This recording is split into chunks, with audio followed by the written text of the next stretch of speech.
नमस्कार जोजलपा एउटा कविता कोर्ने प्रयासमा यहाँहरूको बीचमा उपस्थित भएको छु। एउटा शब्द चयन गर्न मन लाग्यो। त्यो शब्द हो फता। फता। हिजोसम्म सजन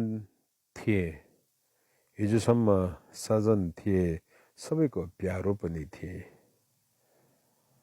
अचानक एउटा मोडमा दुर्घटना भएछ। हात खुट्टा नचल्ने भएछ, दिमाग नचल्ने भएछ र गरेका काम सबै उल्टा हुने भएछ। र आज फता।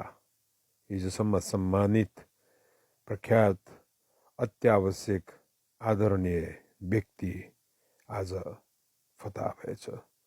समयको कालखण्डसँगै आज कमजोर, निरीह बन्दै फता भएछ। समय बलवान छ। समय अत्यन्तै बलवान छ। जसले समयलाई चिन्छ, जो समयसँग हिँड्ने गर्छ, ऊ कहिल्यै फता बन्नु पर्ने हुने छैन। ऊ कहिल्यै फता बन्नु पर्दैन र उसलाई फता बन्नु पनि आवश्यक छैन।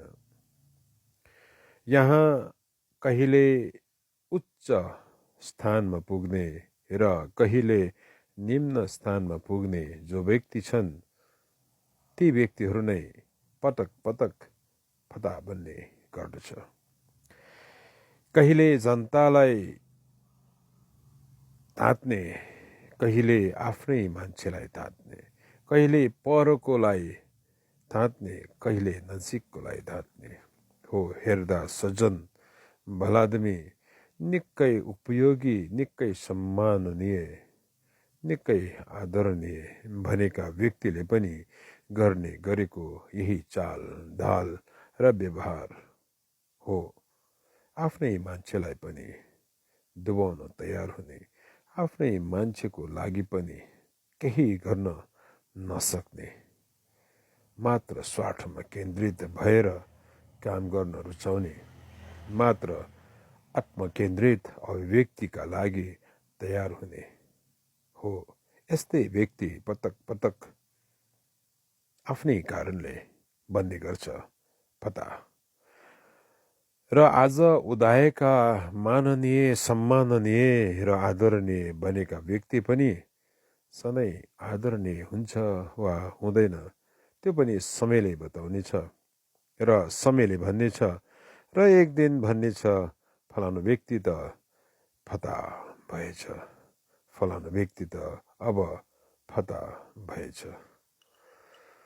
यहाँहरूको समक्ष एउटा कविता कोर्ने प्रयास, सफल या असफल, सही या गलत, यहाँहरूको बीचमा राख्दै धन्यवाद।